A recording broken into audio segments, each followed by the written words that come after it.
Good evening, everyone, and welcome to tonight's Reading City Council meeting. It is Monday, September 22nd, 2025.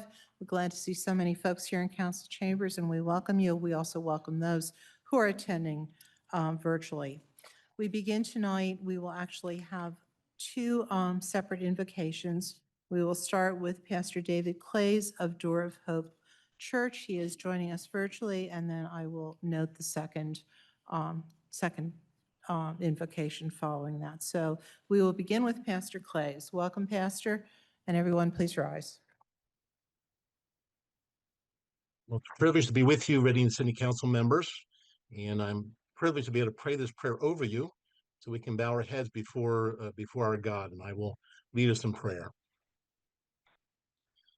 Heavenly Father, I'm grateful for the opportunity to pray over this meeting that the Reading City Council is about to begin. We know that leadership is always a challenging endeavor, whether it be a church, a business, a school, or government. It brings challenges that require concentration, dialogue around the table, and ultimately decisions are made that impact the lives of others. Would you give understanding, knowledge, and wisdom to these council members as they work on behalf of the people of our dear city? Father, you are the source of wisdom, and you tell us if we lack wisdom, we can call out to you and you will guide our paths. Thank you for how you will direct their discussions and their decisions tonight. May it be for the good of our city and ultimately for your glory. Father, I also pause to pray not only for our city, but just briefly for our nation. In light of the events of these past 2 weeks, we recognize how much America needs a touch from your hand.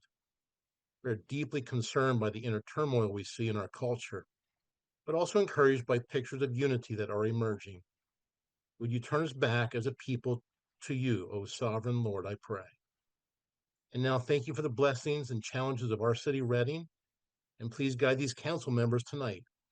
And I pray this prayer over them in the mighty name of my Lord and Savior, Jesus Christ. Amen. And thank you again for the privilege of being with you tonight. Thank you, and I'm going to turn the microphone over to our managing director. Thank you, Pastor.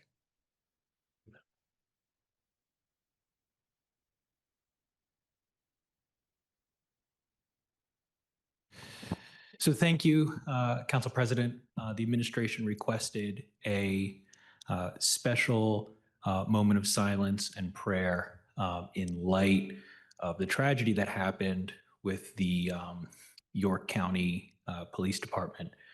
The event is a sobering reminder for all of us, to all of us, especially us in leadership, of the risks that our law enforcement agencies and our members face every day, and the seriousness of the work that they conduct. So to lead us in prayer, we have one of our police chaplains with us, Pastor Nick Camacho.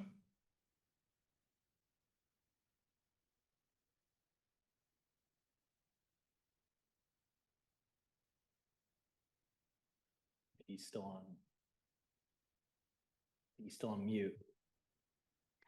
Yes, good evening. I would like to ask you to bow your heads as well. We all pray together.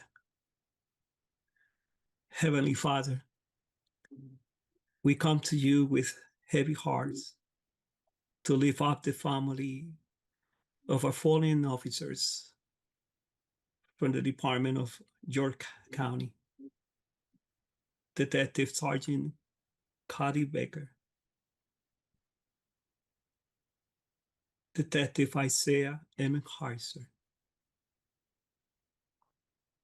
Detective Mark Baker. We all together, dear Father, ask you to wrap them in your comforting embrace and give them strength and peace to face each day with courage, hope, and determination. During this time that is difficult to comprehend and to embrace, may they find solace in your love and know that they are not alone in their grief. that their brothers and sisters beyond your county that at this time in their life are holding and will continue holding them in prayer and presenting them each day into the center of your presence. Hold them as they walk through this valley of sadness, as they walk to this valley of loneliness. Evil had come and had touched their life. But through your compassion and mercy and love and grace, you will provide healing. Healing that we pray and we ask for you to be not just upon the family, but also upon the friends and the relative. A healing that will be mending the wounds of sorrow and loss. And that one day, oh Father, they can look up and they can say, thank you for holding us. This all pray in your almighty presence as the God of creation. Amen. We'll do the pledge. I pledge allegiance to the flag of the United States of America and to the republic for which it stands, one nation, under God, indivisible, with liberty and justice. And certainly our sympathies and our empathy towards police officers in York, and our hope that you all stay safe as you protect us all. If there's anything you'd like to say, either of you?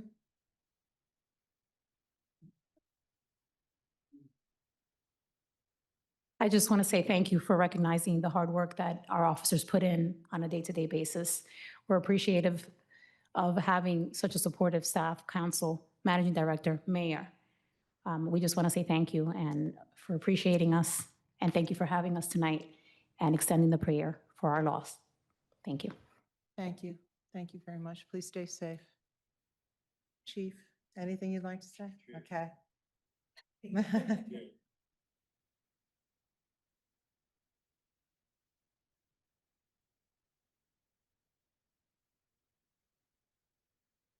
That's a good thing.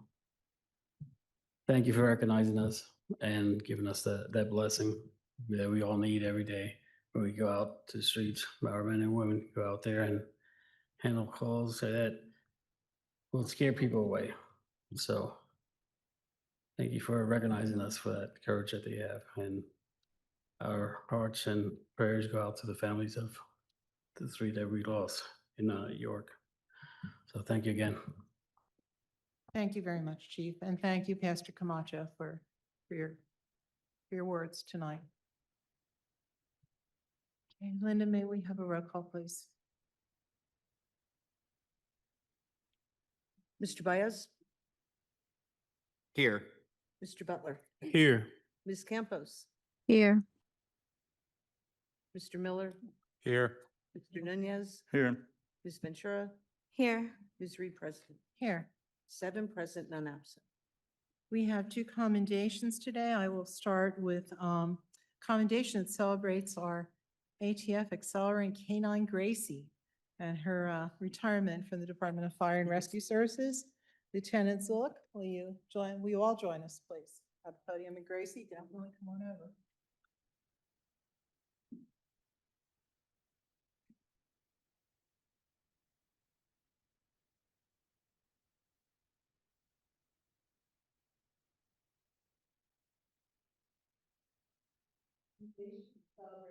Your mic.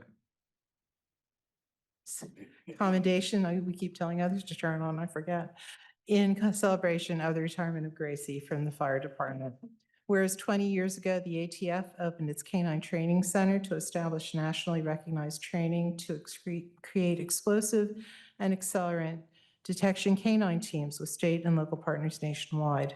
And whereas Gracie entered the ATF's rigorous 12-week training accelerant and became certified to detect a variety of ignitable liquids that could be used to initiate a fire, and the ATF wisely paired her with Lieutenant Zulik from the Reading Fire Marshal's office, and they both attended an additional 6-week training program to become one of the ATF 62 accelerant detection teams nationwide.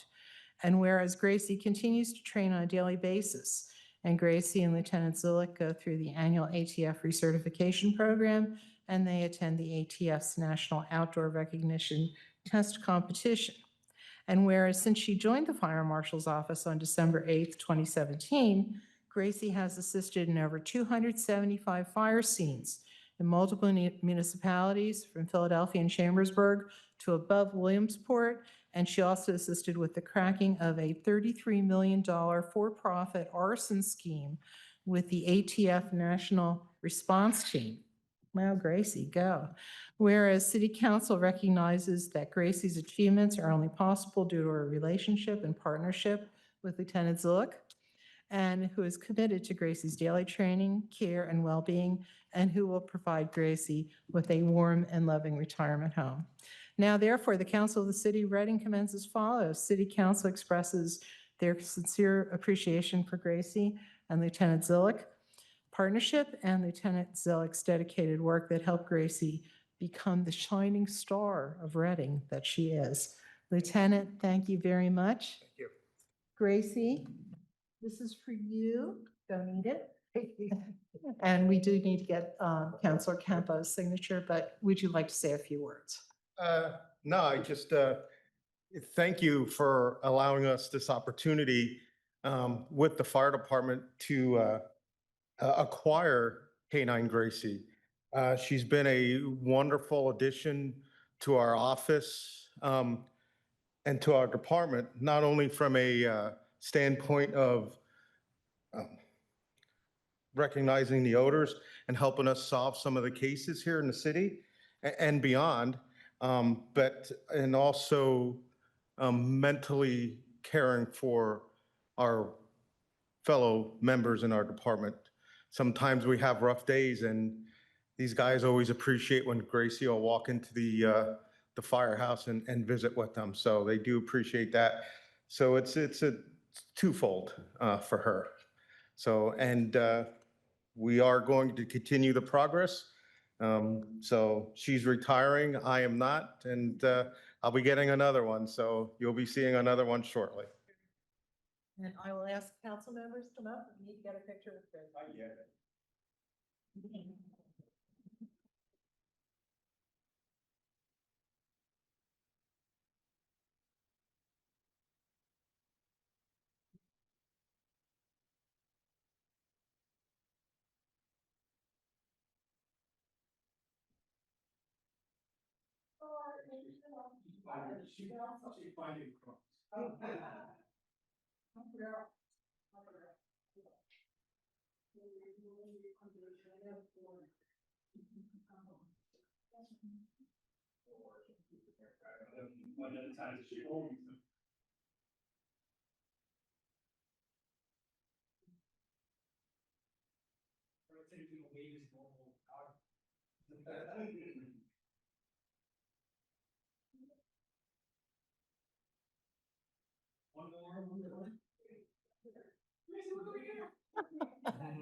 Modeling's not her thing. I'm sure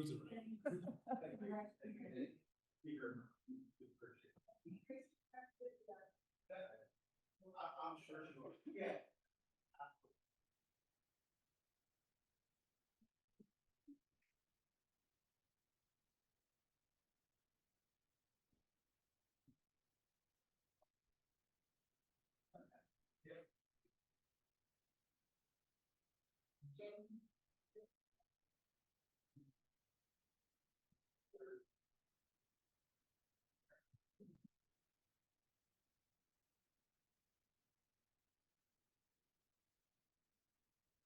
At this time, I'd like to ask Juan Carlos Ruiz Jr. to come up.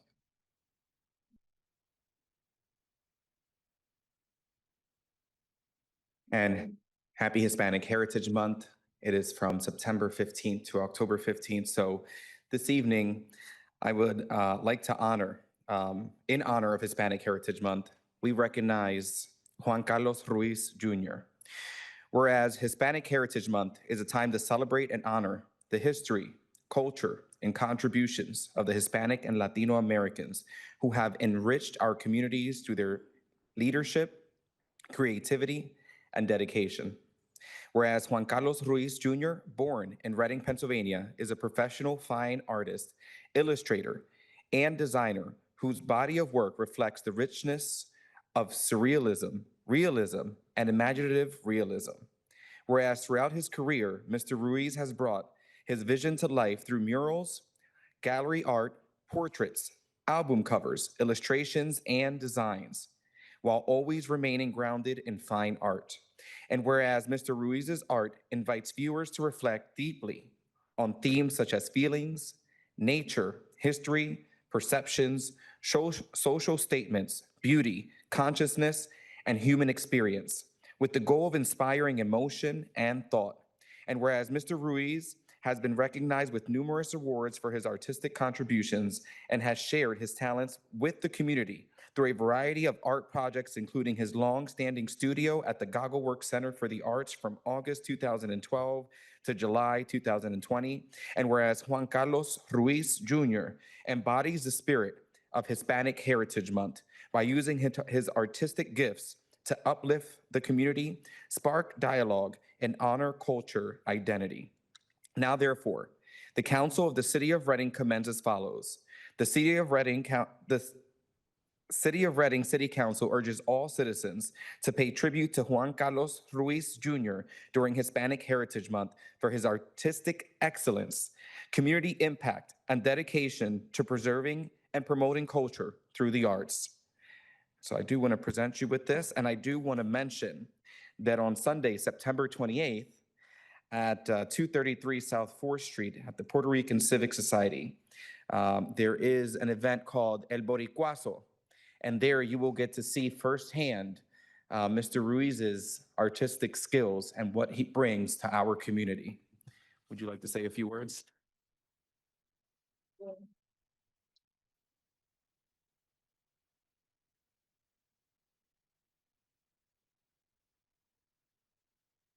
Thank you for this. Thank you guys for attending. I'm happy to, bring my artwork to the world and, beautify Reading and just do murals that just look really cool and, everybody could vibe out to. And, they're just creative and fun murals that everybody can enjoy. So. Yep. Thank you. Thank you.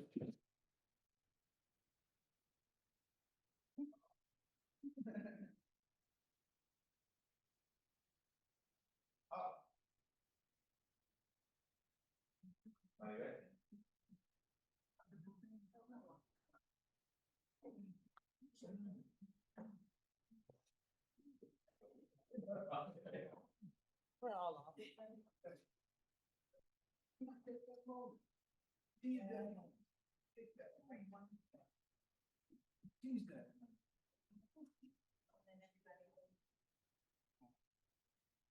Those are the shoulders he's standing.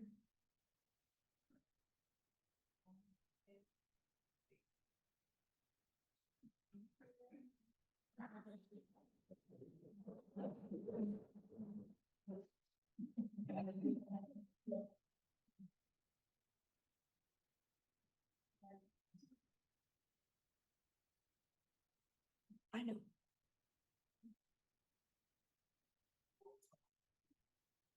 Thank you. And I hope everybody is, as Councilor Baez noted, that everyone takes advantage of all the events that are coming up through the middle of October, I believe, correct? I'm so sorry. All the events coming up through the middle of October for. Yes, Hispanic there are many, Heritage I mean, Month. there are events that have already been happening and then there's so many more to come.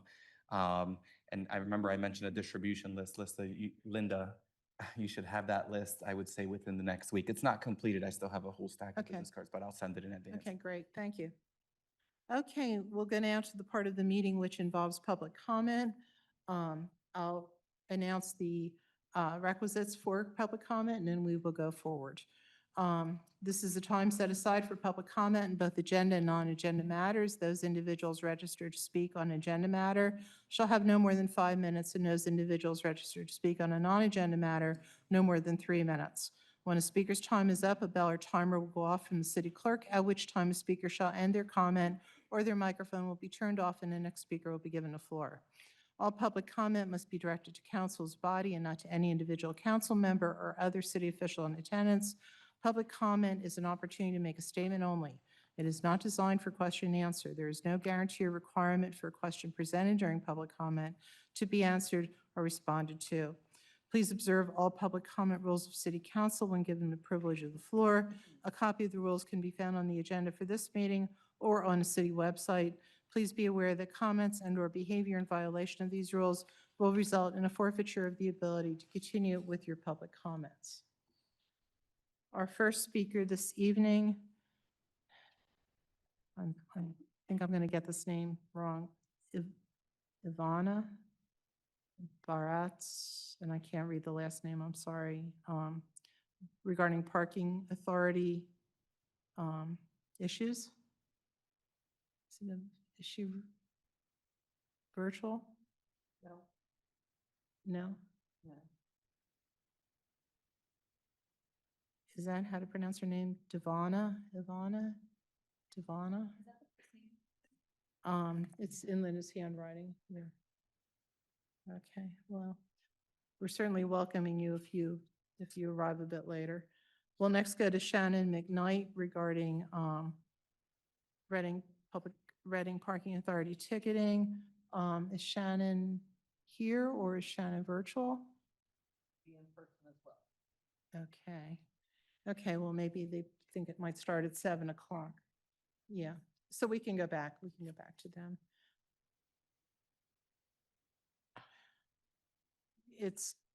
The meeting was advertised for 6:30 start.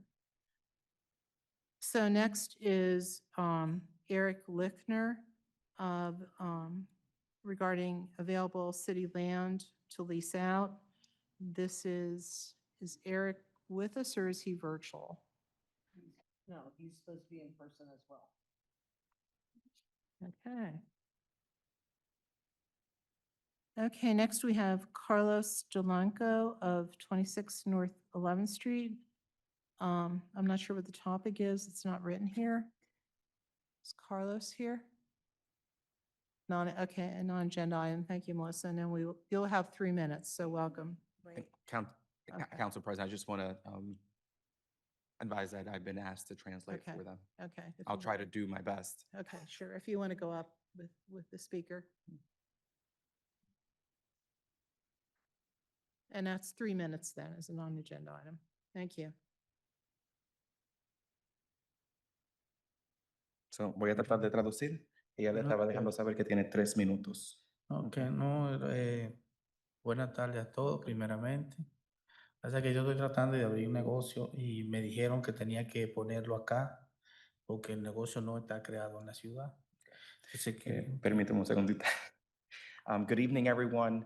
I'm here because I'm trying to start a business and I was told to come speak here as there are some non-existent regulations.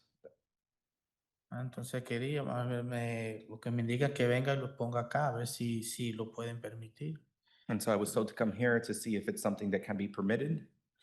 Es un negocio, un vivero o proceso de ave. And so it is some type of manufacturing of ave como gallina? Ave, gallina, ajá, y Birds, algo so así. like chickens and roosters and of that sort. Más o menos algo así similar a eso. And then he has a video here that he's showing of kind of what the business looks like. Que es algo que va a estar cerrado, un negocio cerrado, que no va a ser más o menos abierto, ¿te entiendes? ¿Se entiende? Y es un proceso de ave, igual que una carnicería similar. So it's almost like a meadery or a butchery, where, you know, Okay. we're meat, Processing. processing meat. In this case, it would be birds like chickens and whatnot. But from what my understanding is that it doesn't exist in Reading, so he hasn't been able to move forward in having his business. Claro, eso sería más o menos un proceso de agua, ¿tú entiendes? Ya que más o menos A processing center for los that. negocios que hay sobre eso están bien retirados acá de la ciudad, ¿tú entiendes? Y tendría que hacerlo en un punto más apartado de la ciudad, no donde haya tanta población, que es lo que más o menos tendría pensado. The ones that do exist, they're not really close to the Reading area. They're kind of out and wants to bring it into the city. Hasta ahora sería eso y esperar que todo salga bien. That's all for now, and hopefully that everything will turn out good. He does have a video here. I don't know if anybody wants to see, or he can share it with council via email. Yeah, if he shares it with Linda, then we can all look at it. And Jack, would you like to Yeah, I mean, just explain? quickly, Jamie, can you just ask him to come to the mayor's office tomorrow? We can work through his, whatever issues he may have and help explain what next steps have to happen. Él es el manejador de la ciudad después del alcalde y él está diciendo, por favor, déjale saber si puede venir a tener una reunión con el alcalde en el día de mañana. Si viene el día de mañana, pueden coordinar una cita para que se puedan sentar a hablar sobre el negocio y lo que está proponiendo. Sí, podría la hora y lo que más o menos, ¿a qué hora podría ser? Is there a specific time that he should come? Like late morning, just before noon. En la mañana, before 12, Yeah. antes de las 12. Puede, entonces vengo acá o acá, Aquí, aquí mismo. sí, la oficina del alcalde es aquí al cruzar. Ok, entonces se puede hacer a las 10:30 más o menos. Okay, 10:30? Perfect. Okay, perfect. Perfecto. Okay. Bien, All right. gracias. Gracias a ti. Thank Gracias. you. Good luck.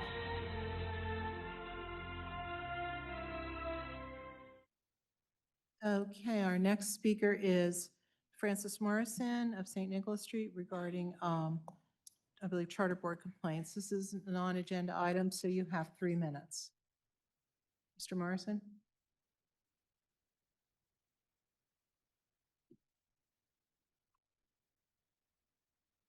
I don't think he heard you. I think he did. Ah, Yeah, he was just waiting for the doors.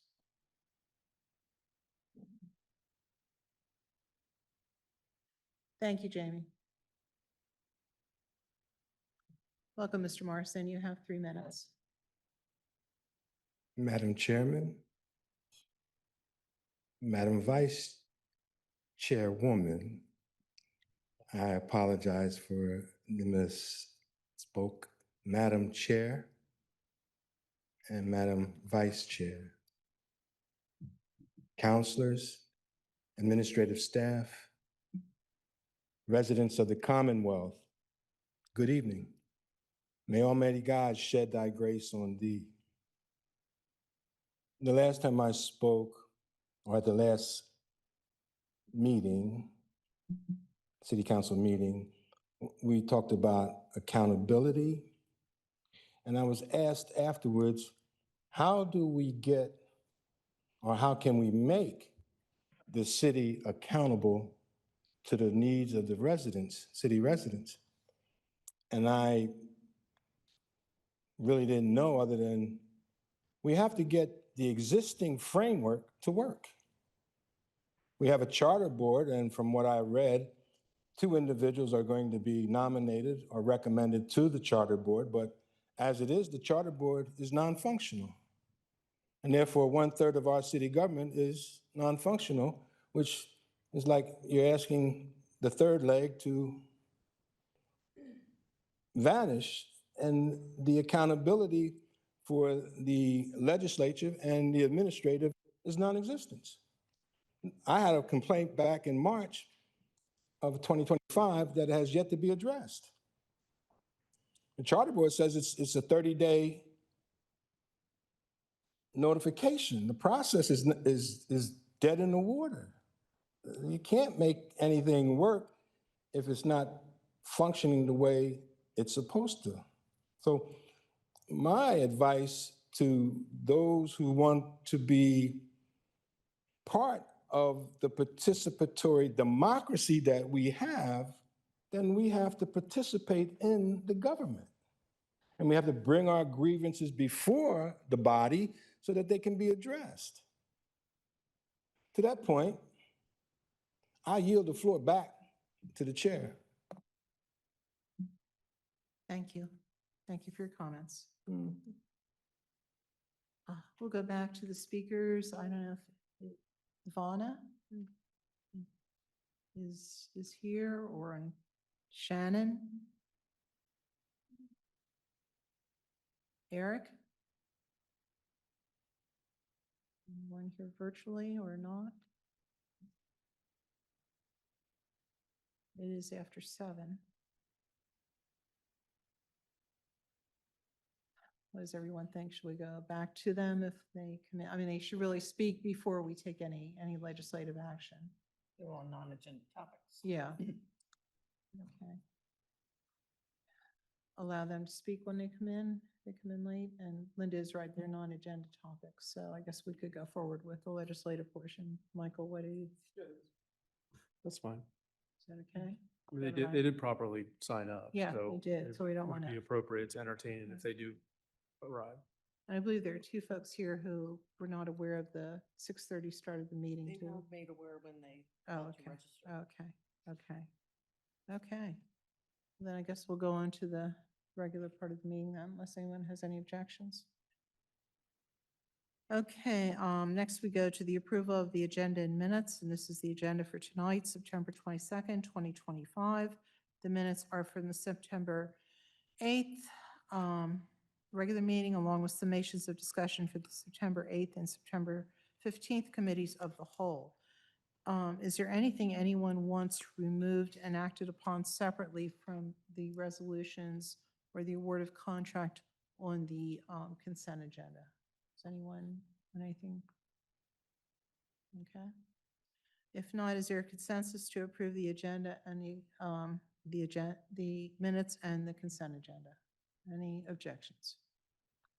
Okay, I will read from the consent agenda then. A resolution authorizing the disposition of records in the police department, traffic unit for crossing guard personnel records, 1975 and 2020, in accordance with the PHMC records retention schedule adopted by City Council. B, resolution authorizing the disposition of records in the police department for field training daily evaluation reports for officers that have been separated from the RPD between the years 1990 and 2020, in accordance with the PHMC records retention schedule adopted by City Council.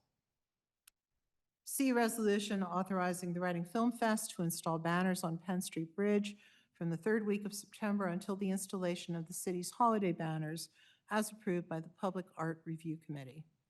D, resolution approving the 2026 minimum municipal obligation for the City of Reading pension funds, police, fire officers, and employees, and the officers and employees defined contribution plan.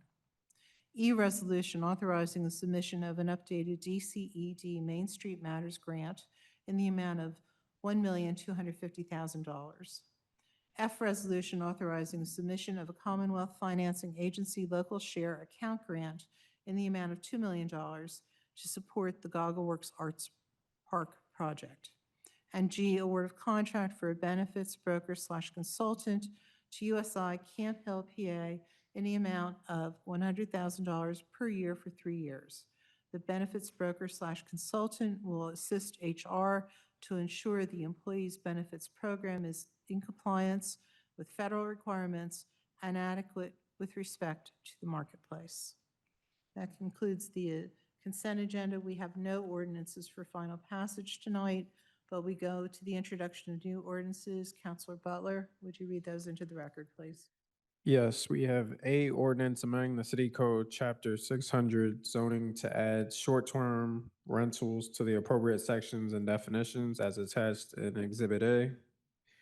And we have B, ordinance amending city code, chapter 576-502, parking zones established, traffic control maps by eliminating 3 parking meters numbered CT 803, 805, and 807 on the north side of the 800 block of Court Street from North 8th Street to the midpoint of the curb line next to the firehouse to provide parking for fire personnel working at the 8th and Court Firehouse.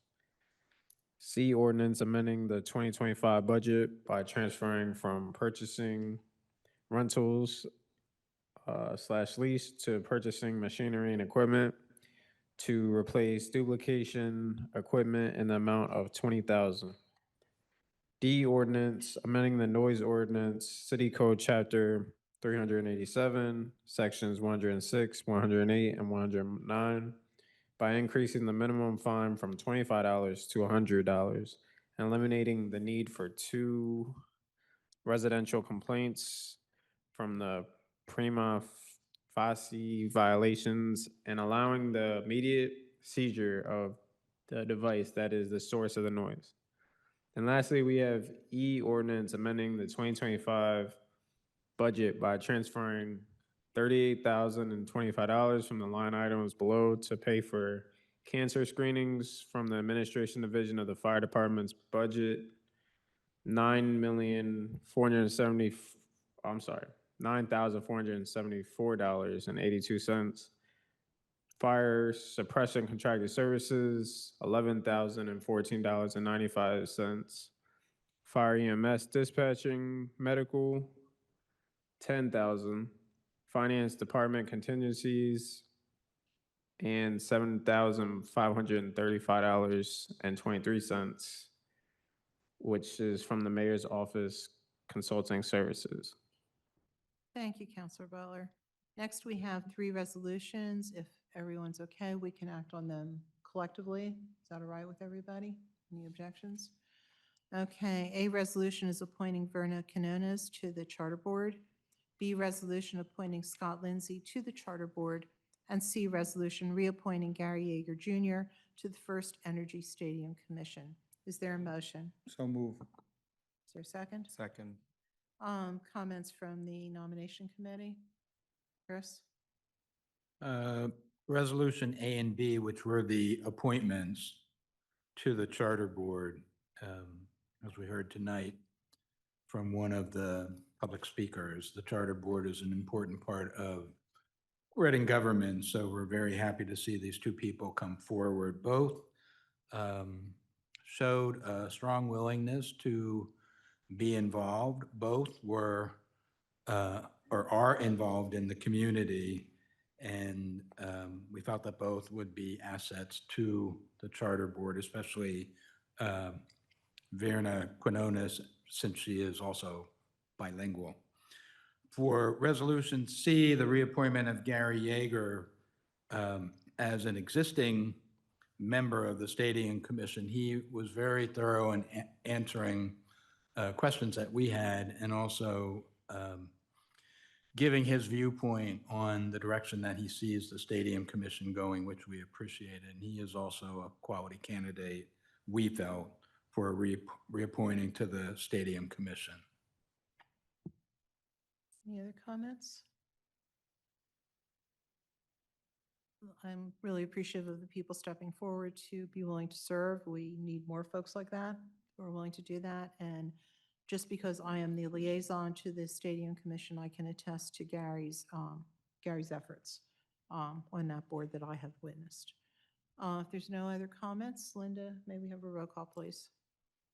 Motion was made by Counselor Nunez, second by Counselor Baez, to adopt 3 resolutions making appointments and reappointments to the city's boards and commissions. Mr. Baez? Yes. Mr. Butler? Yes. Ms. Campos? Yes. Mr. Miller? Yes. Mr. Nunez? Yes. Ms. Ventura? Yes. Ms. Reed, President? Yes. 7 yeas, no nays. Okay, now that concludes the legislative portion of the meeting. It may be one of the shortest we've ever seen, actually. And now we go to a report from the Berks County Convention Center Authority. Mr. Dunbar, who is wearing his Convention Authority leadership hat, and Michael Fucci. So, gentlemen, the floor is yours, and thank you. All right, thank you. Good evening, everyone. I don't think you need an introduction for us, but for those of you who are watching or listening, my name is Mike Dunbar. I am the chairman of the authority, and I'm here with Mike Fucci, who is the vice chair of the authority. A little bit of background first, for those of you that don't know. We are not a technical authority of the city. We're actually a joint authority formed by both the city and the county. So we have 7 members Of that, 3 are dedicated appointments from the city and 3 are dedicated appointments from the county commissioners. The 7th member is actually a swing seat that we consider it, meaning serves for a 4-year term, and that swings back and forth between appointments with the city and appointments with the county commissioners. So currently that seat is being appointed by the city. So there are 4 city appointments. 2 of those are Mike and I who are here tonight. The other 2 are Israel Gonzalez and Dr. Rodney Ridley from Alvernia University. He's currently serving in that swing seat. Our other members appointed by the county commissioners are Michael Ellerman, Michelle Richards, and Marilu Rodriguez. I think Mike Ellerman and Mike Futsi have been on the board since its inception, so we have a lot of good institutional knowledge and experience on the board, and we do have some newer people as well too to keep our ideas fresh and moving forward.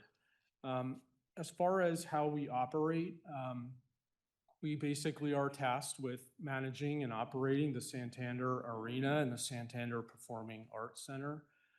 In addition to that, and Mike will talk about this a little bit more, but we do own the Reading Royals as well too.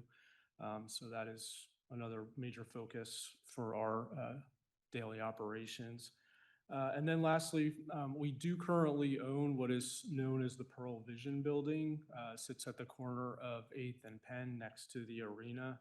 A couple of years ago, I believe we talked to you about how we undertook a major renovation project to bring that up to code and spruce it up in hopes of finding a tenant there that could provide a complement to kind of the entertainment industry that's going on in that block with the arena and with the hotel.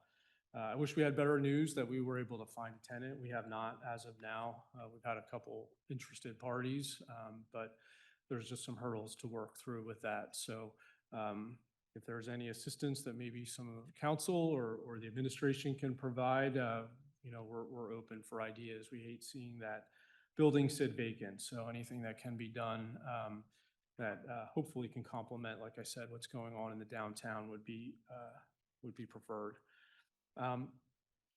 As far as revenue goes, for those that don't know, we are funded in basically 2 ways. We do receive a portion of the hotel tax revenue that is collected by the county. So that's our major source of revenue. And then the second part is we do receive a revenue share, you can call it, on the profits that are earned by the Performing Arts Center and the arena. But obviously that is all contingent on how the industry works for that year. So there's no guarantees for any income to be generated, although we have done a really good job of generating a significant amount of revenue the last couple of years due to the success that both venues have had as far as acts coming in and selling of tickets and food and beverage. As far as management part of it goes, you probably all read about it in the newspaper or other on social media that back in July, or as of July 1st, we did change our management company. For the last 20 years plus, we had been operating with management under SMG or ASM Global. The contract term did expire as of June 30th. So earlier in the year, we did go out to public bidding for those services. We did end up getting 2 bids, one by ASM, but also one by the Oakview Group. And we vetted all of those proposals and those bids, and we did accept what we thought was the most competitive bid and the bid that was best to serve not only our needs as far as managing the arena and the Performing Arts Center, but also for the overall growth and development of downtown. And that was with the Oakview Group, or OVG as they're referred to as well too. So they are an international company. If you look them up, they are currently managing many other large-scale stadiums, other arenas, as well as what we consider arenas in our demographic as far as seating goes and everything. They are also managing the PPL Center in Allentown, so we felt that that would be a good synergy with the location there and can help drive some additional acts and entertainment to the area. They did also provide a very significant capital improvement budget for us to both the arena and the Performing Arts Center. And that was really one of the most appealing parts of their bid that did make our decision somewhat of an easy one as far as selecting them. I mean, I know nobody likes change, and we obviously had success over the last couple of years, so the change was not necessarily a reflection on how business was operating over the past couple of years, but it was more of what we felt was the best bid that we received. So you will be seeing a lot of upgrades to the arena, especially as far as some of the food and beverage things that are going to be provided. The goal is to expand on your options, but also to make the whole experience a lot quicker so you can get in and out back to your seat in a lot more efficient manner so you're not missing any of the events. One of the other important things about this that I do want to note is that, excuse me, very important to us as the authority was to make sure that no one lost their job or anything out of this change. So we're, excuse me, proud to say that everybody was retained. Most importantly, David Farrar, who was our general manager. I think everybody knows him. So he's a huge piece to our puzzle, excuse me, as far as making the success that we have. So it was very important that he stayed with us. So that's just a little bit of the introduction that I wanted to say. We are going to talk about 4 things tonight between Mike and I. The first is history of the events that we've had over the past 2 years, since it has been since 2023, since we've been here. Some of the economic impact metrics that we do bring to not just Reading, but also the county as a whole. We'll summarize some of the capital improvements that have been made and that will be made. And then Mike will talk about the Royals as well, and then we'll finish with just a quick look forward. So as far as events go, we did pass out our economic impact report. So that does detail some of the items there for you. You can take a look at it. But I'll just provide a brief summary here for you. As everyone can remember, when we were last here, we were just finishing up 2023, which was our most successful year on record. But proud to announce that in 2024, we did surpass that with an even better year. So we had a total of 386 events during that year, which brought in attendance of 446,360 people to both venues. That was still taking advantage of some of the pent-up demand following the COVID shutdown, and also the large number of acts that were going out on tour that were also missing out on that COVID shutdown. As a result, our net income for that year surpassed $2 million, which obviously, as mentioned, was a record. And the arena was the driving force in generating the majority of that revenue. To compare with some other nationwide venues, Santander Arena ranked number 70 in gross ticket sales that year, and number 66 in total tickets sold, while the Performing Arts Center ranked 103 in gross ticket sales and 102 in tickets sold. Our most recent year, ending June 30th, 2025, was another successful year. It did not replicate the success of 2024, but it was just a small step backwards. And we really don't consider it that at all. If you look at the historical numbers on the economic impact report that you have, it still far surpasses the years that we've, excuse me, the past 15 years that we've had, putting aside 2023 and 2024. And we really think that was just more of a reflection of a slowdown in events. The pent-up demand has kind of gone away, and we're back to a little bit more of a normal cycle of events that we're seeing. But as far as numbers go, it was very much in line with what we saw in 2023, with a total of 310 events, and attendance of 363,753 people through the door. Net income was approximately $1.5 million, so still a very successful year. Again, comparing with nationwide venues, the arena ranked 67th in gross ticket sales and 59th in tickets sold, while the Performing Arts Center ranked 80th in gross ticket sales and 89th in tickets sold. So as you can see in comparison, our rankings were actually better in 2025 than they were in 2024, even though the numbers were down. So that just shows that it was more of an industry-wide trend than anything specific to the Arena and Performing Arts Center here in Reading. I'm not going to go through the list of events that we had. I know everybody's hopefully been there and hopefully seen something over the past 2 years, but it goes without saying that we are very proud of the diverse lineup that we continue to provide year after year. I do think, you know, it's an unofficial type of thing, but we do consider ourselves one of the leaders in hosting Latin specific events. So that's been a big part of not just the getting people in the door and the number of events, but also the revenue that's coming in and the economic impact to the downtown that we'll talk about in a little bit as well too.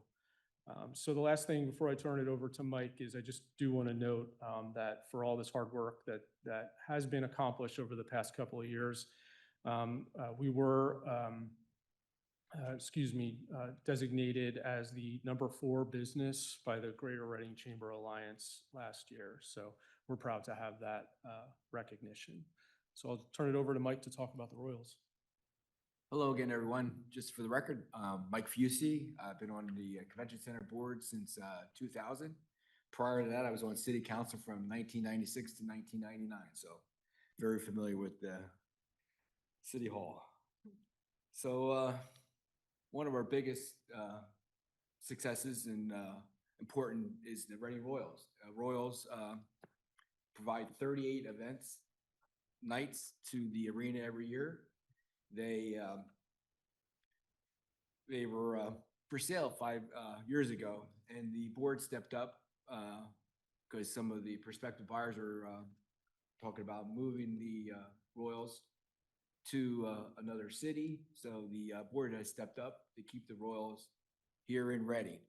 And like I said, they're a very important part to the success of our arena, you know, bringing all those nights in, not including playoffs, and that helps us drive, you know, attendance for all the other events because it brings in a lot of marketing for our other events. So the Royals play a large part. And some of the upcoming events for the Royals this year, preseason game will be on October 10th. And that is a $5 donation to attend that game. And that will go to the Royals Slapshot Charities.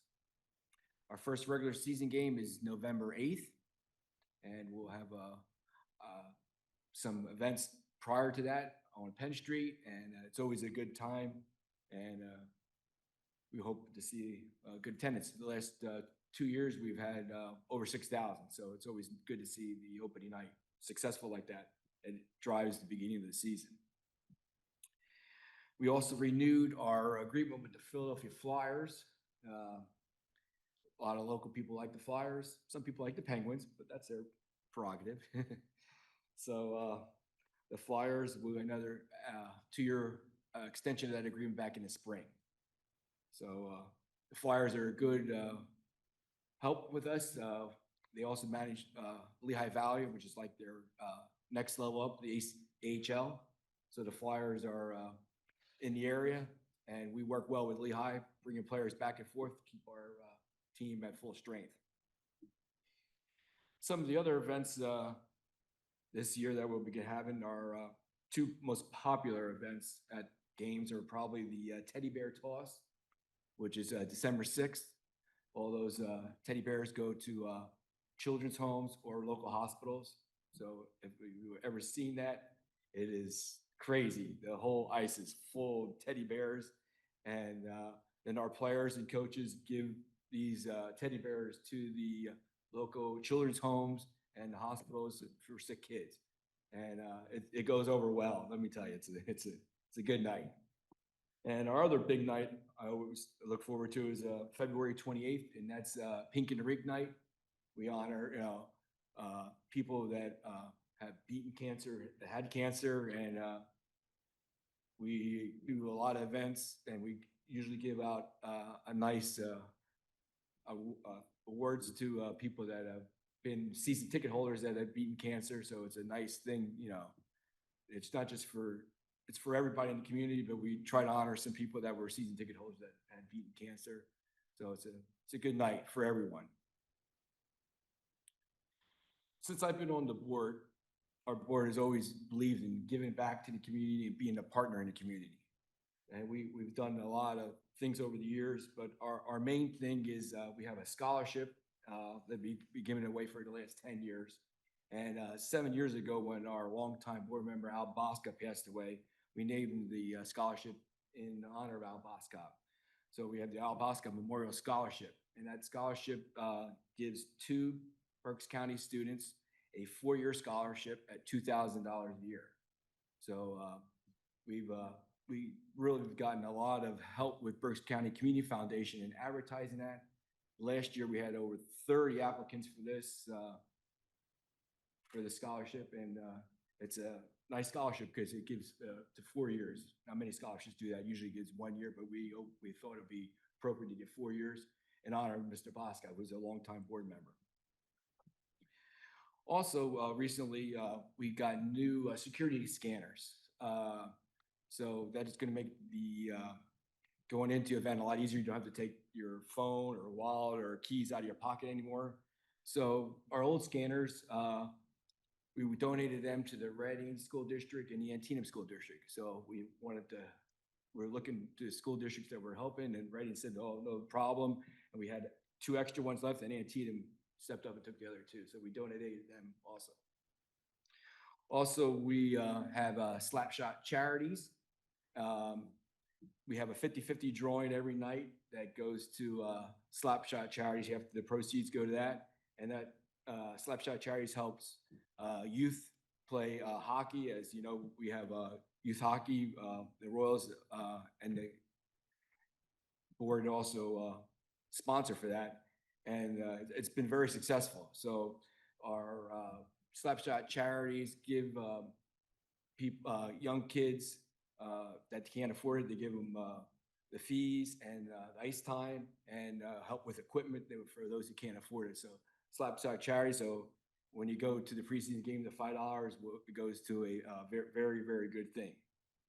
Also, since we took over the Royals again, when we have Royals games, we have nonprofits man concession stands, and they get 20% of the gross profits of that night at that stand.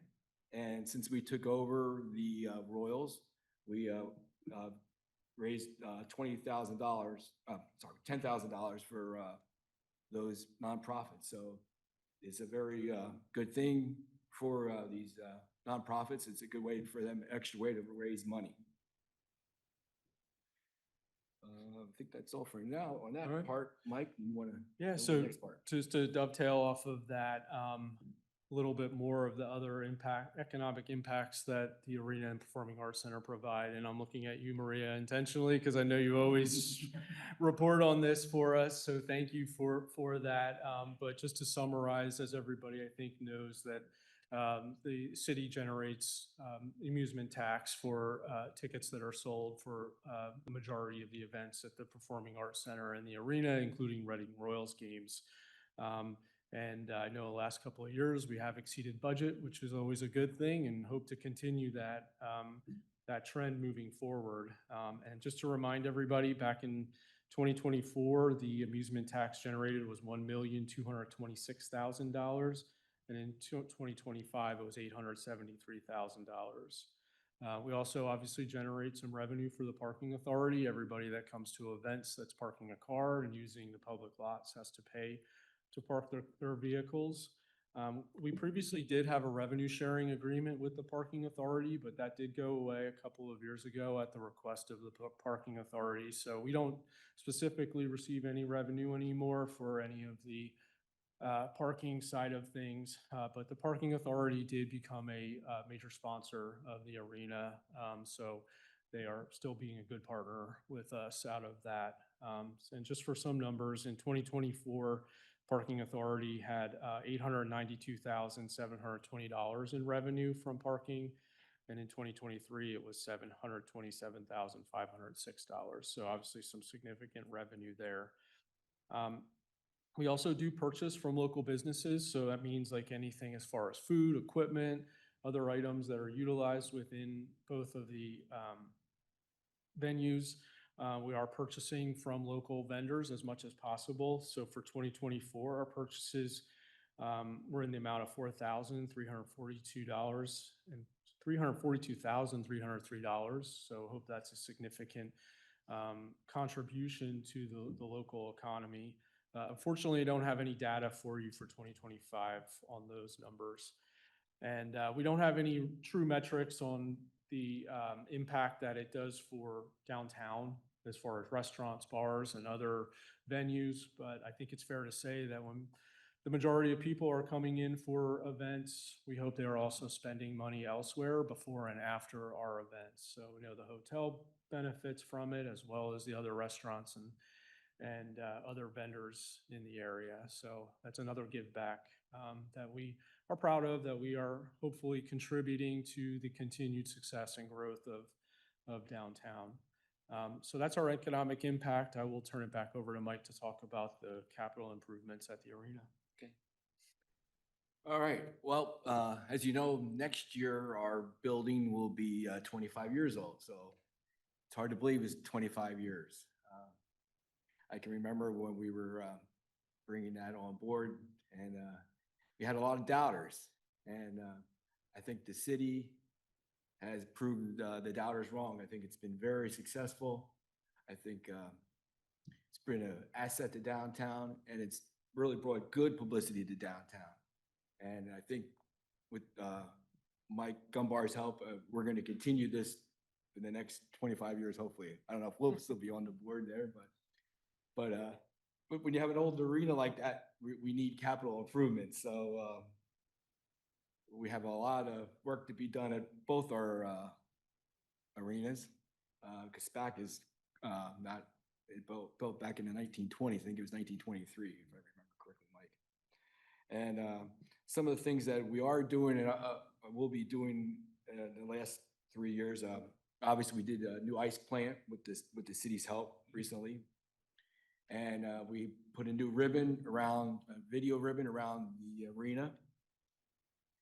Also over at SPAC, we put a new roof on, and both buildings had upgrades to the restrooms, which is our people would like to see, because we always have, upgrades there are important to all our patrons.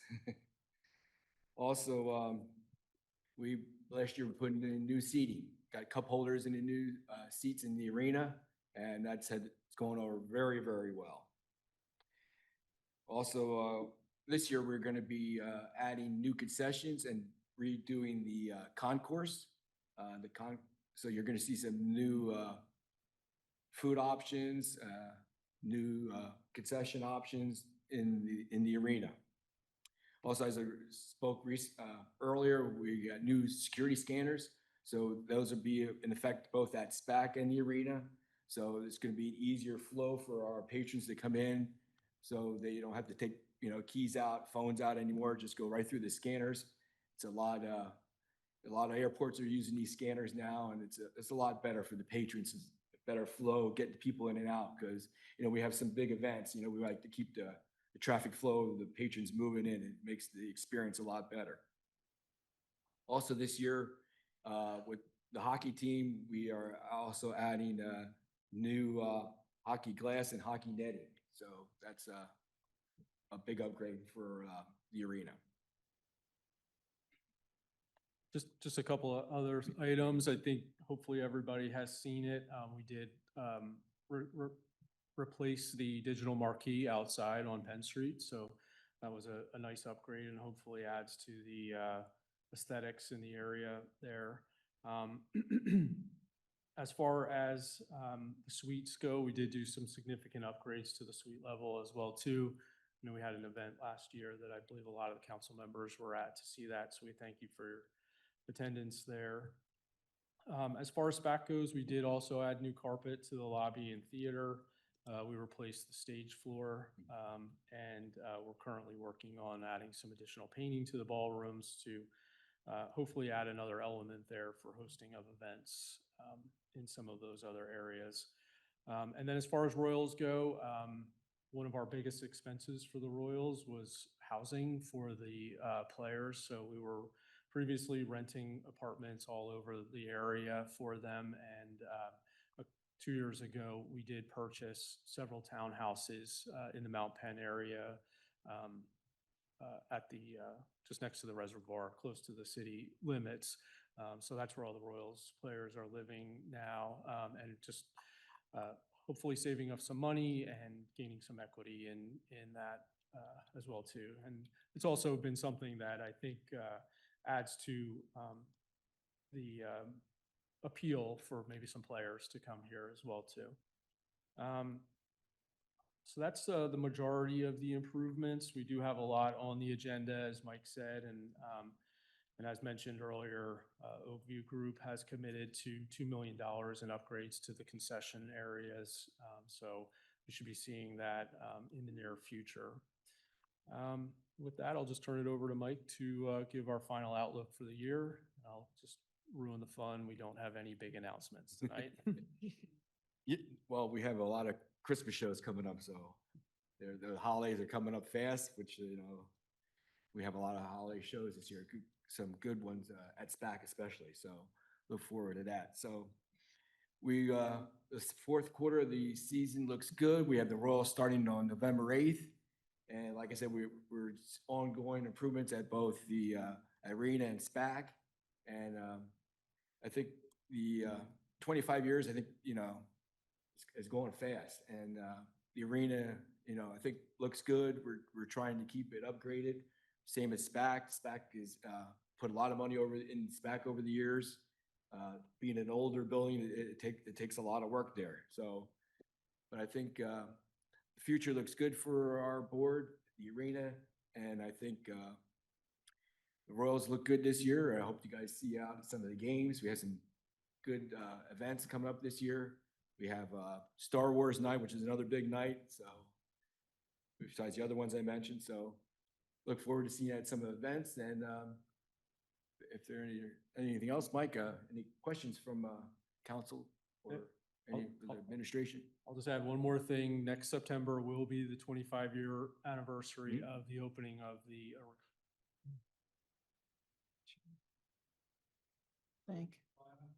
Thank you both for the presentation, and it's hard to believe it's 25 years. It's amazing. It's amazing. But anyhow, council, any questions for Mike and Mike? Jamie?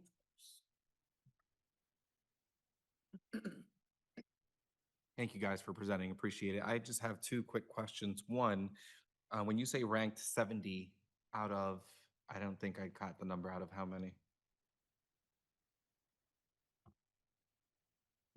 Oh, sorry.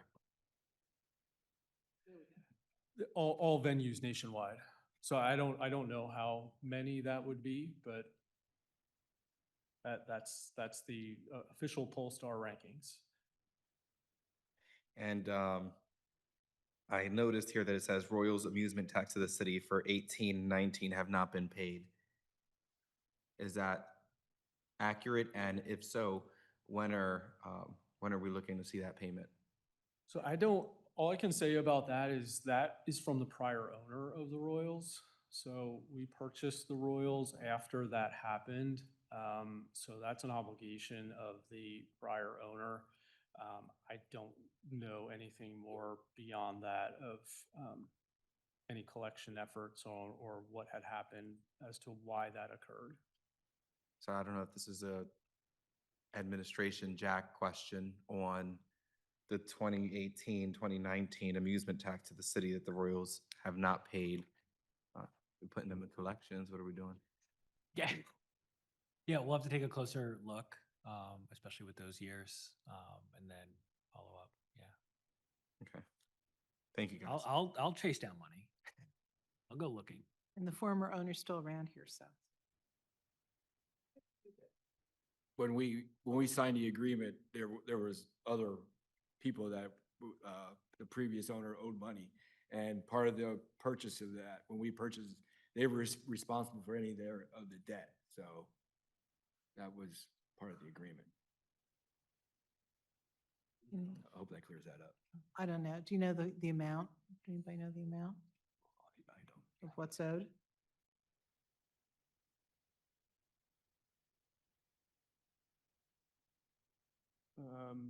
Looks like it's about $45,000. 45,000. Okay, yeah, it's there. It's there in the thing. Okay. Okay. Yeah. That's most likely when started, when I became the interim city auditor, and I did put the information together, and I gave it to the administration at that time. And I know they was trying to negotiate with the former owner, but after that, I don't know exactly what happened. If we can get an update then, Jack, for everyone, appreciate Yeah, it. we're happy to. But it's in that range between 40 and 60, something like that, yeah. Chris? Thank you for presenting, and thank you for providing the figures, which tell a lot.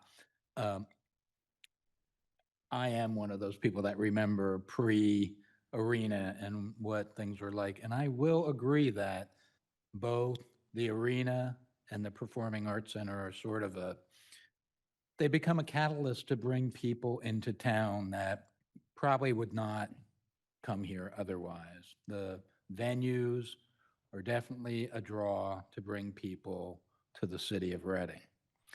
The two things that I just wanted to mention is keeping that in mind, and I know we've had this conversation that the arena is sort of the golden child versus the Performing Arts Center, but to just keep in mind that those same people who are coming to the arena also come to the theater, that it's important to also put our best foot forward with the Performing Arts Center. And yes, it is looking better, but it's not the same as the treatment that the arena gets. And I do understand the arena brings in more dollars than the theater, but just remember that for a lot of people, that's their first impression of the city of Reading coming to a performance at the Performing Arts Center. And the second thing I wanted to say was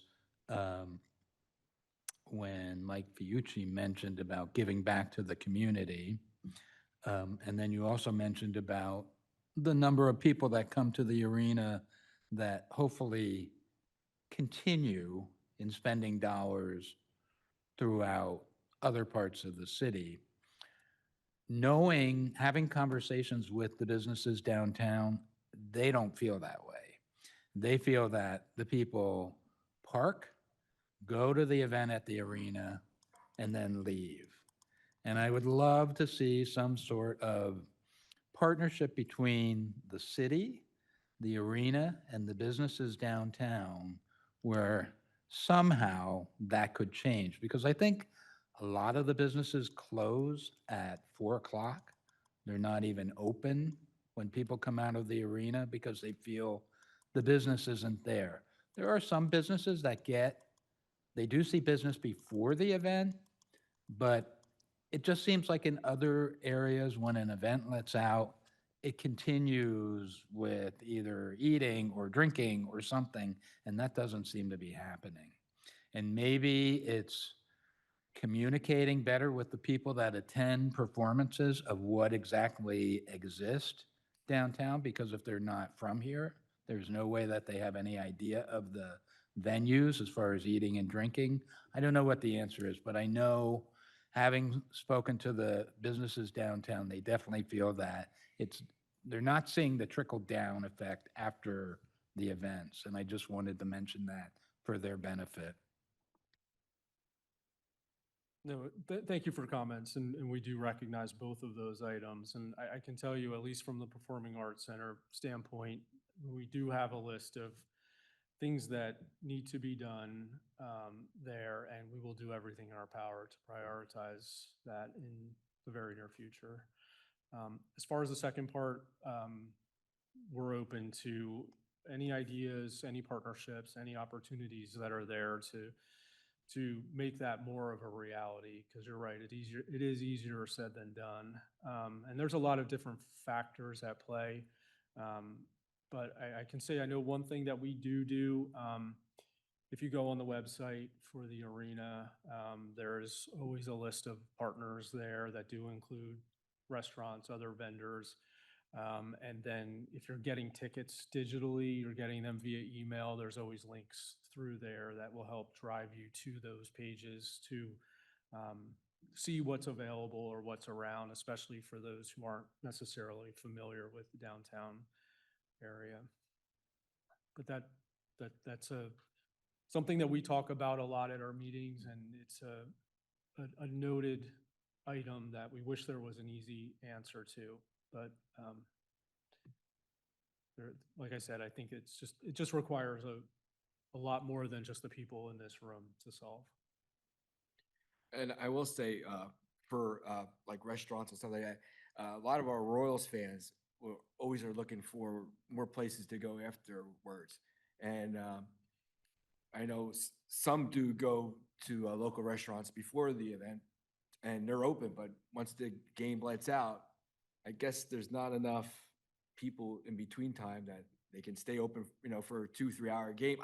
I don't know, but I don't think know that's it. I know a lot of our people do go over to the hotel and they go over there for meet and greets and stuff like that. We have Royals players go over to the hotel also. So, I mean, we'd be glad to partner with any local restaurant that wants to have a player afterwards, because it's a success over at the hotel. We have a player go over there like after a lot of games and they're, meet and greet with the player. So, I mean, we'd be willing to do that with any restaurant that wants to partner with us. It's, but the Royals fans really look for stuff afterwards, and there's not much open. They go before the games, but after the games, there's not too many options. That's good to hear. Thank you. Yeah. Any other comments, Jack? I just want to say, on behalf of the administration, we are very grateful for the level of communication that we received during the transition of the management company. All of our answers were answered timely. They were very open about their strategy, their plan, and communicating with myself and the mayor. And that gave us a lot of ease and comfort during that, because we know it can be really scary when you see notices filed in the paper and layoffs and a lot of rumors on social media. But we really appreciate that transparent line of communication with the authority. Thank you. Sure. Any other comments from anyone? Vanessa, anything? No, nothing to add. I just appreciate the thorough presentation. Very impressive, and thank you. So thank you both. It's great to have the arena. It's great to look at 25 years coming up. And just for a little bit of history, it was what the Convention Center Authority was able to do to bring an arena around. The first conversation about it predates any of us in here, was 1949. A different sponsor, downtown Reading, and it wasn't until 2001 that an arena actually opened. So things take way too long in this city, but at least when it came about, it's been very successful. So thank you all for your effort. I will add, when the arena opened up in 2001, and then we purchased SPAC from the Shriners in 2002.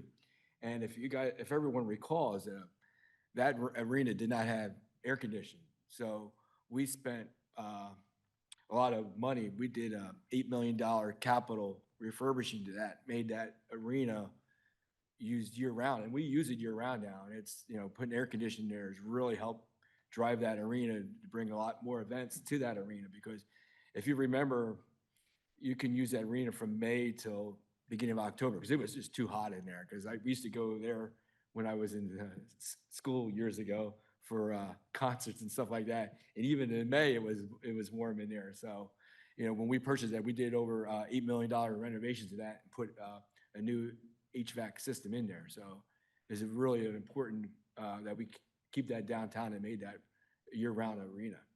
Absolutely. Okay, well, thank you both very much. We appreciate it. And we'll go on now to a report from Maria.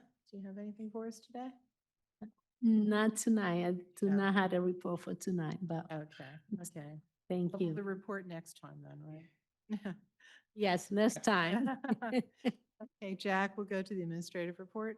Thank you. So in your council packet, we have our administration report. Mhm. There's a couple of things that I would just like to highlight and bring to your attention.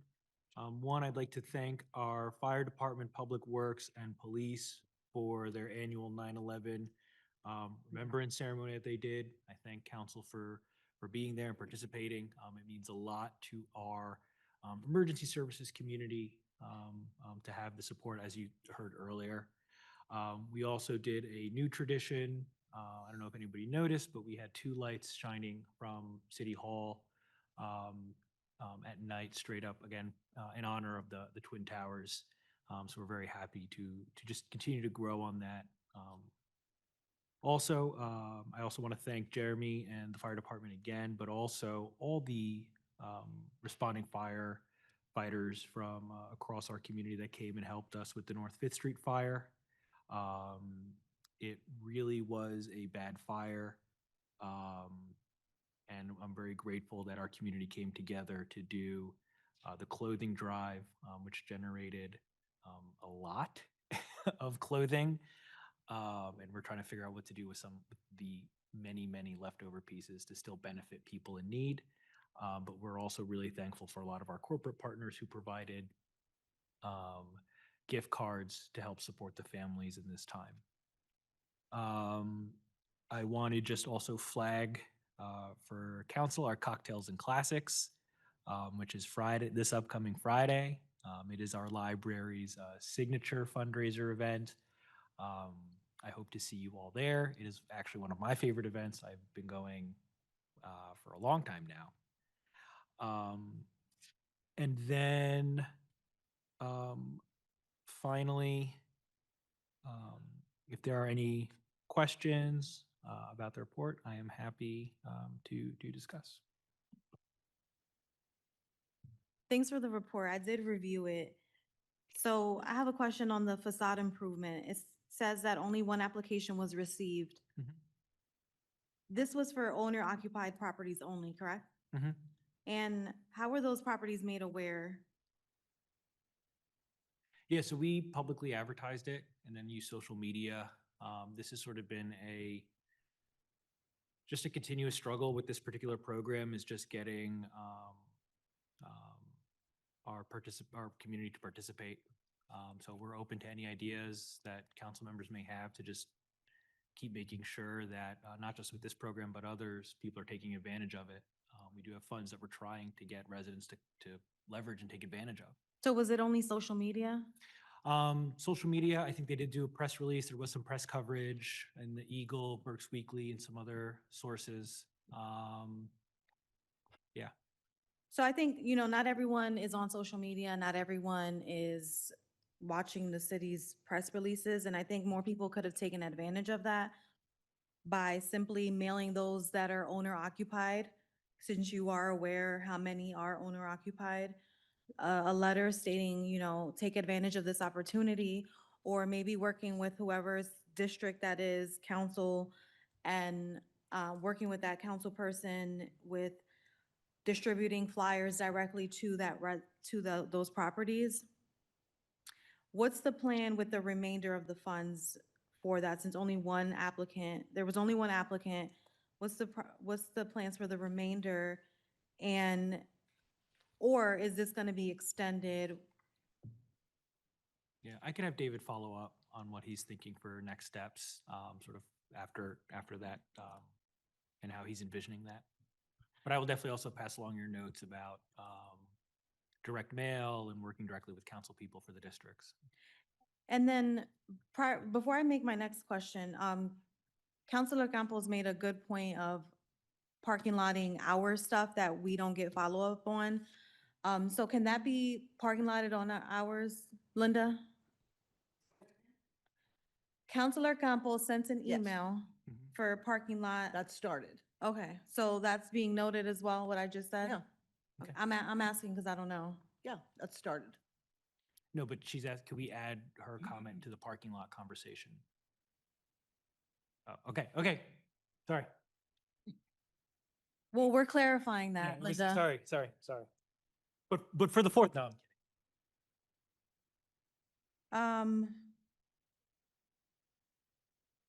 There was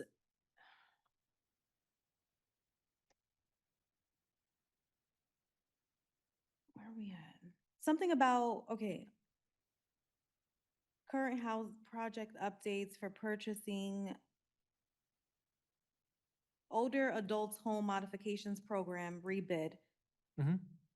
Can you talk about what that is? Or remind me, or if we were already informed, what that's supposed to be about? I'll have David also follow up with you on the specifics as to why it was rebid. And then what his strategy is for that, Okay. for that program. And it says Healthy Homes. It is anticipated that this will be presented for action at the September 22nd City Council meeting. Yeah, I'm wondering if that was a typo, in the report. I just noticed that now as well. Can we get Yeah. confirmation? They actually forwarded that to me on Friday, so that will be on the October 13th agenda. Oh, okay, perfect. And then lastly, I did see in here squeezed tight in the Public Works section, ice skating rink is being Reprogrammed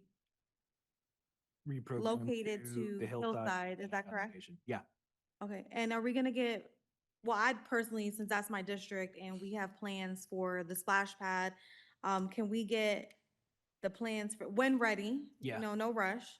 Um, the plans for when that's gonna, what that looks like and all that? Yeah, so we're still kind of working out a lot of those kinks. Obviously, a lot of those same concerns still exist. Yeah. Right, leveling, access to energy, blah, blah, blah. And then there is already a lot of programming that happens at Hillside. So when we have that ready, we'll share it with council.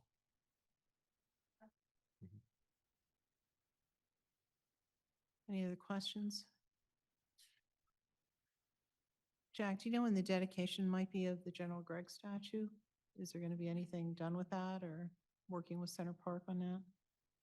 That I'm not aware. Because that's pretty much completed now. Yeah, that I'm not aware of, but I can follow up with the mayor's office and see how he wants to proceed. Okay, and also thank you for getting the water source into the little triangle there at Third and Windsor. Because we have Kai who takes care of that, and with the water there instead of carrying it. It's all little things, right? It's little things that But matter. they do make us at least an aesthetic difference. No, I think so too. So thank you for those. Thank you for those things. Any other questions? If not, we'll go around the table for the council report. Start with Chris and then work our way around.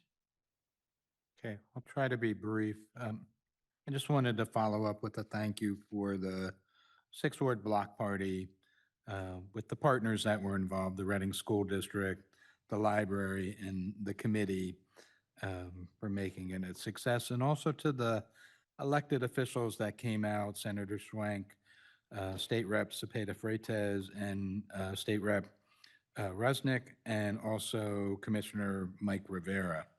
And then just some events that are coming up in District 6. Thursday, September 25th is the Goggle Works Gala, where they're going to honor the Boskop family. Friday, Jack just mentioned it, but since the main library is in District 6, I'll mention it too, and that's the Cocktails and Classics at the Doubletree, which is on September 26th at 6 o'clock. Friday, October 3rd is First Friday downtown in the 600 block of Penn Street. That starts at 5. And the theme is to honor Hispanic Heritage Month. Saturday, October 4th in Center Park is the Blessing of the Animals, and that's open to everybody. That's 11 o'clock. And then October 5th in Essex Park Playground is Fall Fest at 12 o'clock. And that's all I have to report. First of all, I'd like to congratulate the police department. The noise in my area has been reduced significantly, and it has been very, very hard. Now the people are sleeping quietly and well. I'd like to again to congratulate the police department, but also I would like to bring a message to these people who continue making noise at night. They will be prosecuted. Definitely, like those specifically in my area that do that type of thing, we're going to take care of them. Definitely, yes. Now, this question is pretty much for our administrator. What about cameras? I'm always asking for cameras in my district specifically, in Lehigh and Schuylkill. Do we have any project to have this camera being installed or? So I don't know that specific location. I know we have a lot of camera-related upgrades happening, really in our internally and how we house cameras so that we have more people watching cameras. But I can follow up about that specific location. That place specifically is very, very important. Where people speeding, we have sometimes have to call the police because of some specifically activity that according to the law. That's one thing, and I hope you can follow up. I'm talking about Lehigh specifically, and Schuylkill Avenue. The other thing is I'm still insisting that we really need a shelter, and I want District 5. I want the shelter to be installed, no matter what we need to do. I need to, Linda, if it is possible to continue following that up, I would be very happy. And also, the post office, they're still asking me to have the mailbox installed there. So that's pretty much what I have for tonight. Thank you very much. Thank you, Rafael. Vanessa? Thank you, Council President. I'm just looking forward to the Saturday's Berks Cultural Festival at City Park. I know Councilor Bias might have mentioned it, but it's from 11 in the morning to 6 in the evening. So that's something exciting to look forward to. In my district on the 27th, we have the 1920s event at 6 o'clock in the evening until 9 p.m. at the Reading Public Museum. So you can go out and stop by. And of course, the Boricuazo that Councilor Bias mentioned, that's also in the south of Penn in District 1. That's going to be on the 28th at 1 p.m. at the Puerto Rican Civics Association. So please go out and join us. That's all for me. Thank you. Thank you, Vanessa. Wes? So a child was struck while riding their bike in my district at North 13th and Pike Street.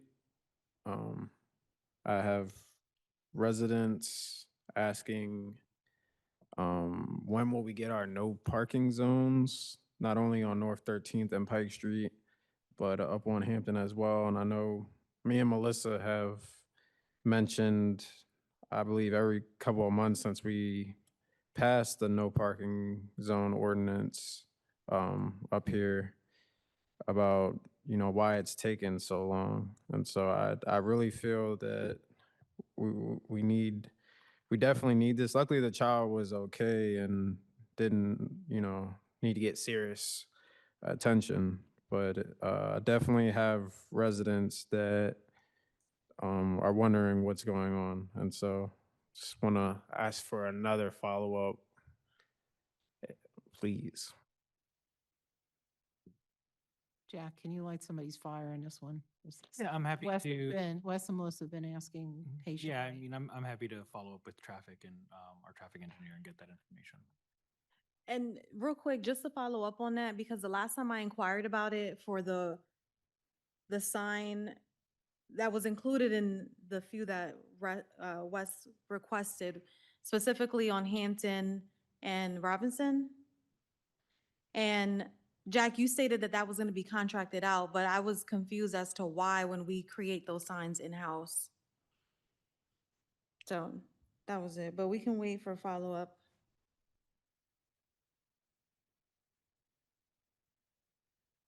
Yeah, I'll have to follow up with, like I said, our traffic engineer and just get an update and share it. Jamie? I want to commend Trinity Lutheran Church. They assisted along with Congresswoman Chrissy Houlihan's office, our Human Relations Office, Kim Talbot, and a lot of partners were there to help those who were displaced from the fire. So I just want to shout out to them and commend them for helping those individuals. I also want to thank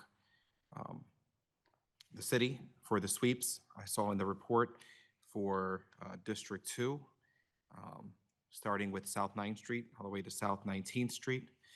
So thank you. Friday, September 12th, I was at the 12th Annual Berks County Latino Chamber Night, the Reading Phils. September the 13th, that Saturday, there were 2 block parties that day. I was able to attend the 6th Ward block party along with other elected officials. And then Iron Playground, Barrio Alegría was there, and it was just nice to see community come out and utilize these spaces. Sunday, September 14th, I met with school member John, and there was an email sent out to all council members. I have not received a response except from Vice President Ventura on partnering each counselor with a school member to do a cleanup within each district. I invite and I urge all council members to please partner with a school board member of your choosing to try to clean up our city and bring some positiveness to our districts. On Thursday, September 18th, I was able to attend Opportunity House's garden party. And I tell you, they do something that not many or none here in the city do in helping our residents. So kudos to them. After that, I was able to attend Centro Hispano's Taste of the Caribbean. It's been a long day. And I tell you, when you're going from work, and I had a Reading Redevelopment Authority meeting, and then going for the garden party, and then right after to the Taste of the Caribbean, it's really nice to settle a dinner with comfort food. Saturday, September 20th, Autism Awareness happened there at City Park, and I was able to attend along with State Representative Joanny Cepeda Freitas. That evening, I attended the Latino Gala, and man, there were so many beautiful people. I mean, it was definitely, out of the 3 years that I've been able to attend, the best one yet. And so I urge individuals to continue to support the Latino Chamber of Commerce and become members. Coming up this Saturday, there will be a glass blowing at the Goggle Works. And as Councilor Campos mentioned, the Cultural Diversity Festival, I encourage everyone to come out. I'll be there and enjoy the festivities. Happy Hispanic Heritage Month. I just want to report that I will be having dumpster day in my district at 13th and Greenwich and 9th and Elm Street from 9 a.m. to 12 p.m. So please come out, and I know you got stuff in your basement you've been holding out on, waiting on the trash man that's not going to take it, but we will. So come bring your trash and yeah, get rid of all that clutter in your home. Okay, and thanks to everyone for all the outreach everyone does, all the events they attend. I was lucky enough to be at several of these that were mentioned. I won't go back into them, but it's always great to be out in the community and interact with everyone of all the different folks around. Certainly note the Goggle Works 20th anniversary coming up on Thursday night, and it's easy to remember that first evening. So that's amazing how quickly it all goes by. Also to note that next week, just slightly over the city line, but still, I think many have still considered a part of the city, is the Reading Liederkranz Oktoberfest, which I believe starts the 28th. No, I'm sorry, starts the 30th, something like that. The number 2 in the country. So it bears the name Reading Liederkranz because it started here down 7th and Chestnut thereabouts, and has retained the name. And I think it's another good thing that puts our city on the map, and it's just a little bit over the border, so we'll still claim it. So encourage everyone to go up there and have a great time. All that being said, I'll just go over the council meeting schedule. And next Monday is the 5th Monday. There are no meetings scheduled, so everyone take a breath and relax a little bit. And then we start in earnest on Monday, October 6th, because we'll be starting budget season. So Monday, October 6th is nominations and appointments at 4. In the Penn Room, special meeting introducing the budgets, position ordinance, tax ordinance with an overview of revenue expenses, position ordinance in chambers at 5, with committee of the whole immediately following that special meeting. Monday, October 13th, the committee of the whole in chambers at 5 and a regular meeting at 7. And starting on Wednesday, the 15th, we have the budget review with the CD department, including the CDBG action plan review in chambers here at 5. Monday, October 20th, Public Works, Operations Engineering, Liquid Fuel, Sewers, and Sewer Fund Retail, Solid Waste, Shade Tree, a lot of stuff there, council chambers at 5. And Wednesday, October 22nd, the budget review of Police Department at council chambers at 5 o'clock. If there's nothing else, is there a motion to adjourn? Oh, wait a minute, our auditor has something else. Yes, I just want to mention regarding the revenue for the admission fee tax that, as Michael mentioned, a good revenue has come in the last couple of years, which really helped to balance the general fund budget. So I just wanted to say that. Thank you. Good to end on good news. Now, is there a motion to adjourn? Okay. Okay, everyone, enjoy your Monday off and relax a bit. Take care. Mike, you have that